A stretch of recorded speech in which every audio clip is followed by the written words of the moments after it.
So welcome back, ladies and gentlemen. Yesterday, there was an attack by the enemies of Mali on a particular military detachment camp. But unfortunately for them, first of all, it wasn't a military detachment camp. Like, it wasn't for the main, military component. It was actually a base that was prepared for the local hunters of the Dogon pro-government militia. Now, the thing we have to take note of when it comes to the combat capabilities of the Dogon militia is these guys don't only use the conventional tools of warfare. They use both the conventional and the non-conventional. So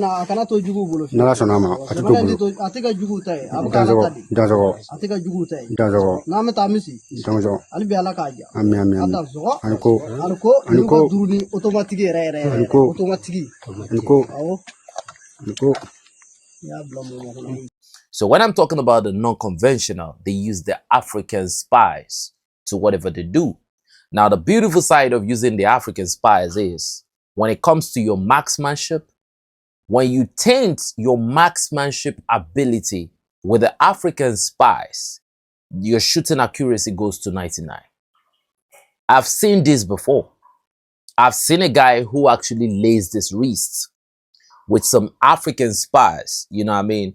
And he took a stone and he was throwing it to a far distance, aiming for a lizard. What I noticed was he threw about 5 different stones and everything hit the lizard on the same spot, right? So that is the thing about the African spies that you must understand. Recently, we actually saw a video of a particular African guy in one of the European countries that got shot almost about 10 times. No bulletproof, no nothing. The bullet did not penetrate. Now we have 2 different types of African spies that everybody must understand, right? If you look at that guy in the video, his clothes were not tearing and the white cops were shooting at him. Now you must notice something. When you are being shot and your clothes are not tearing up, that only means that the one you have is the one that deflects the bullet even before it reaches you. There's another type. You will be shot. The clothes will pull off. Yeah, you will see the holes on the clothes, but it won't penetrate. Now, this one I just talked about, which is the latter, is very dangerous because if you get shot on from close distance, it won't penetrate, but there might be some internal damage. But the first one is the most effective. That's why you see the guy just taking a walk, they were shooting him, he didn't enter.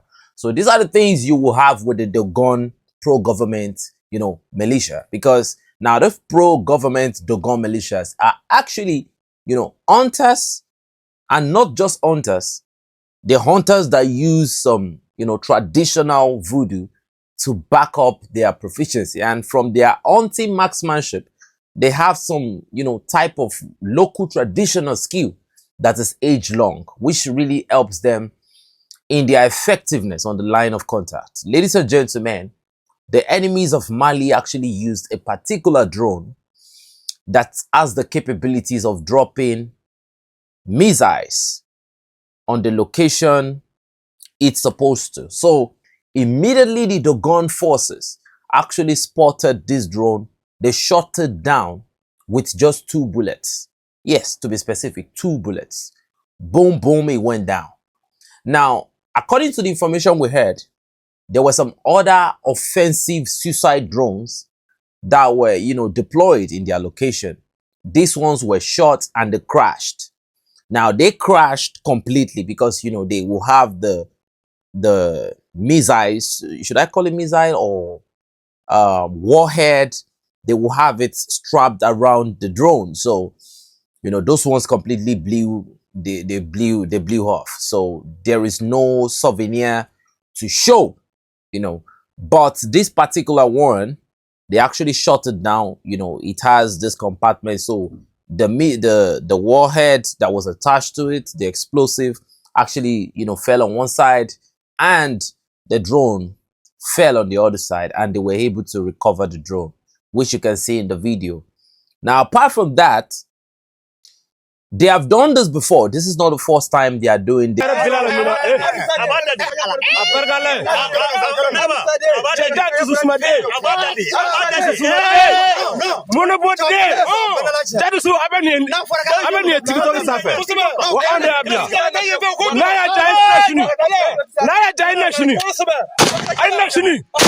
This, you know, and you can see in the video too, they've actually, you know, done that before. And this is making me, you know, tell you what, that this is Africa. Most of you must have been watching and following the Russia-Ukraine war. This is just me telling you a little bit about Africans, right?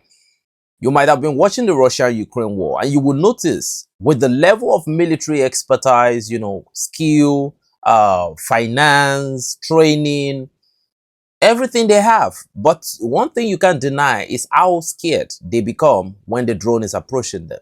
But if you watch that video right now, you can see that those guys were laughing and they were hunting down the drones.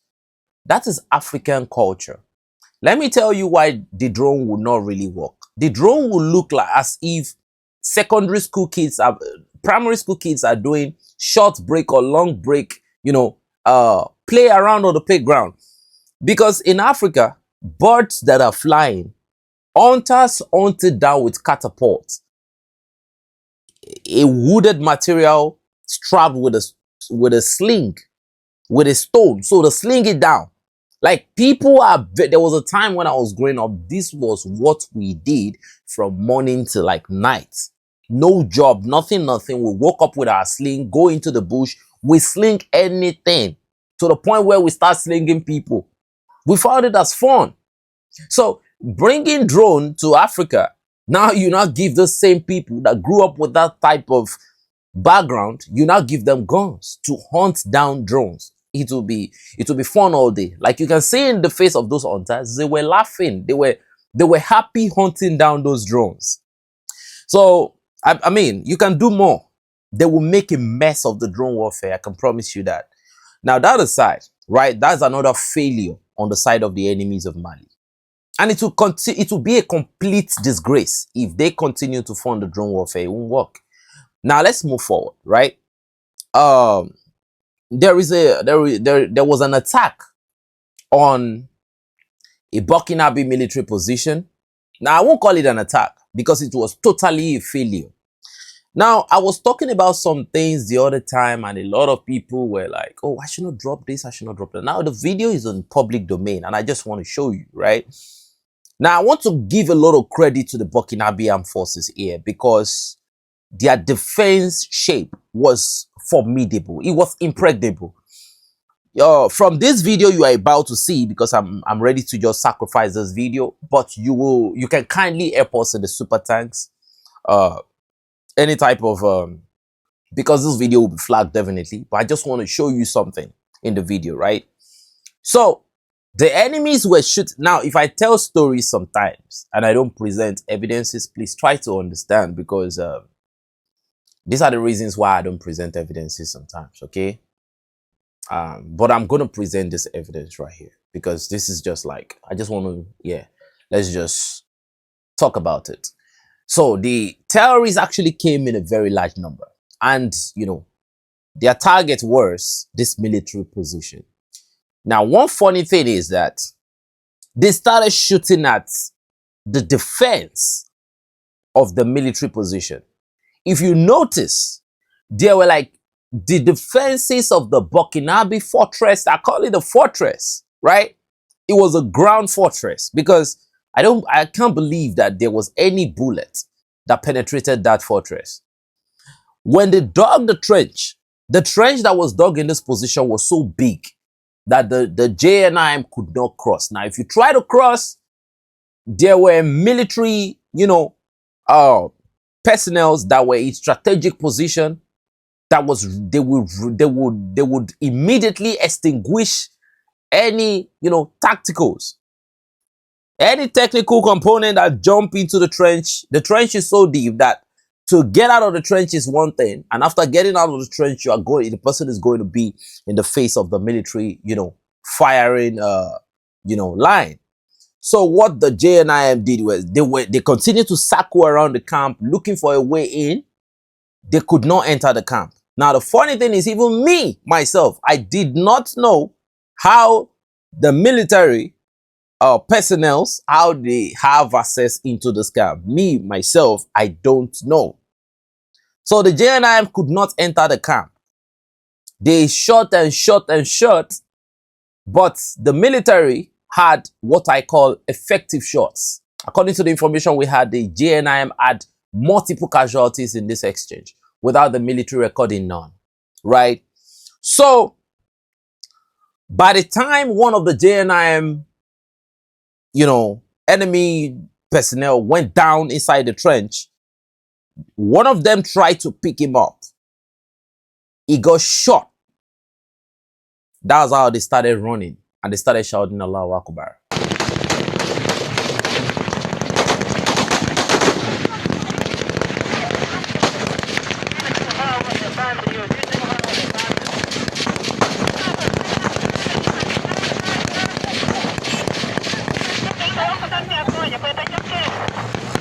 Mau tu ke? Tu ke ya? Oh, ya sayo.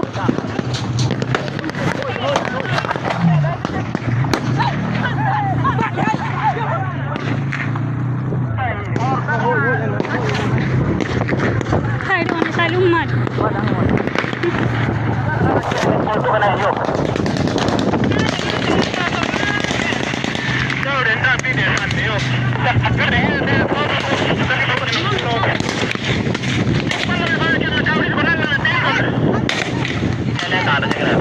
Mana awak dah minggu kau mana tu video? Nah ini lihat mau dah. Ini lihat dok.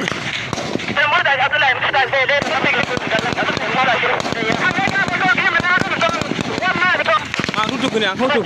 Ni lihat apa? Ini lihat dok. Duduk. Ah, takkan. Ni kata.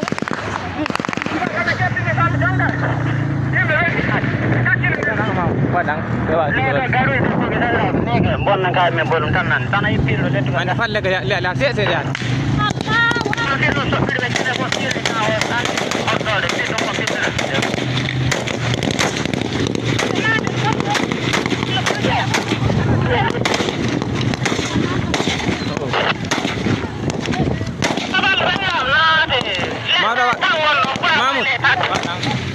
Hotik telepon me.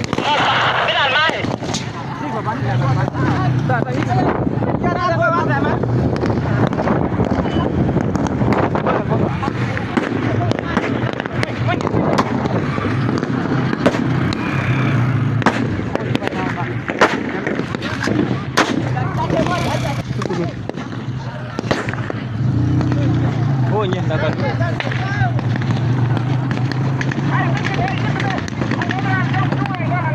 These guys are actually, they are psychologically reversed engineered already. There's nothing anybody can do about that. So to me, that is a big military success, because I don't know, like that camp was really, really a fortress.